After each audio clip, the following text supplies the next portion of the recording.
Welcome. In this quick and easy tutorial, I'm going to be showing you how to fix no internet connection error on Roblox. Right, if you find this video helpful, please leave a like and subscribe to the channel for more such tutorials. So first fix, if you have VPNs active, disable it. All right, and once disabled, go to your date and time, right click and click on adjust date and time. Now make sure that set time zone automatically and set time automatically are both enabled. Once enabled, click on sync now. Once that's done, close this one. Now go ahead and open up your search bar and type down control panel. Click on control panel right here. Now at the top right, click on the drop down, click on large icons. Now find network and sharing center. Click on it. I gotta click on change adapter settings right here at the top left. Now double click on the network that you're currently using.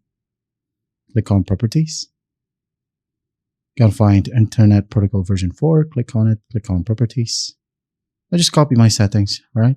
Obtain an IP address automatically.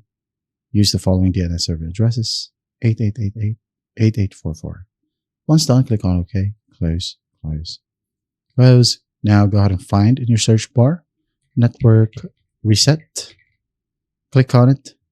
Now click on reset now, and it will ask you to restart your computer. So restart your computer, and once that's done, you should be good to go. That is how you fix no internet connection error on Roblox. Hope this video helps, and I'll see you in the next one.